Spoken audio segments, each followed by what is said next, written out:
Salahuddin did not begin as a king. In 1187, his name would shake Jerusalem. But on the morning of his greatest victory, the decisive work was years earlier, not with the sword, but with patience. The setting was dry country near Tiberias. Salahuddin attacked the town, knowing Crusader leaders would respond.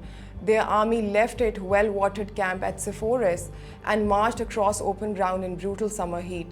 Salahuddin did not rush them. His mounted forces kept pressing from a distance.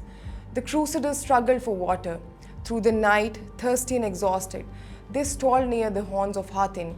By the next day, they were in no condition to break through. On July 4th, 1187, their field army collapsed. The victory opened the road to Jerusalem. Yet Hattin was not simply a brilliant battle plan, it was the final move in a much longer game.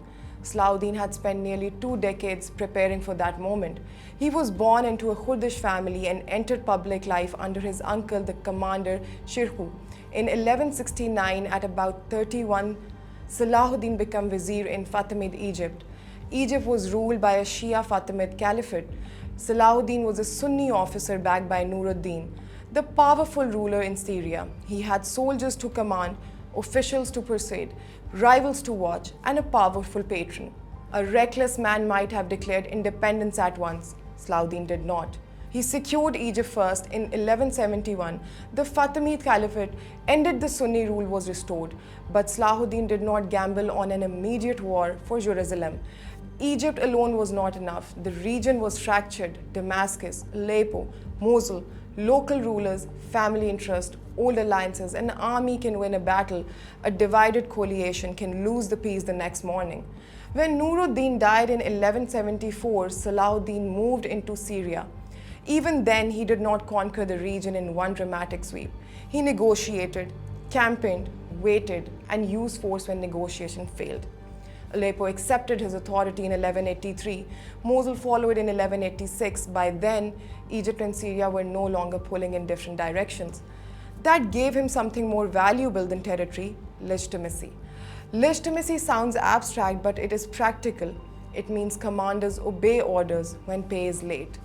It means judges accept your authority, towns open their gates, and people believe your rule has a purpose. Salahuddin strengthened Sunni institutions, supported scholars, and built a court that understood the power of reputation. His secretaries and advisors presented his campaigns as a larger project, restoring unity, defending Muslim lands, and bringing order to a fractured region. That image was not invented from nothing, but neither was it automatic. Salahuddin had to earn it, repeat it, and make people see it in action. Then came the moment. A truce with the Crusader states broke down after Rainald of Chatillon attacked a Muslim caravan. Salahuddin called for war. This time, he was not leading a narrow Egyptian force or relying on temporary allies. He could bring the resources of a larger, more disciplined coalition. At Hattin, strategy and patience met. He chose the pressure point, shaped the enemy's movement, and refused to give them the battle they wanted. The Crusader army was forced into battle he had prepared. Jerusalem surrendered 3 months later on October 2nd, 1187. But Salahuddin's story does not end in a perfect triumph.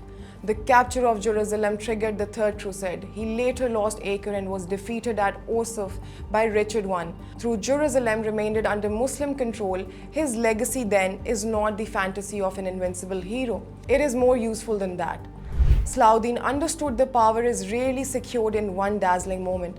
It is assembled through alliances, institution, reputation, discipline, and the willingness to wait while others demand quick victories. Hattin was one day. Salahuddin's real strategy was the 13 years before it.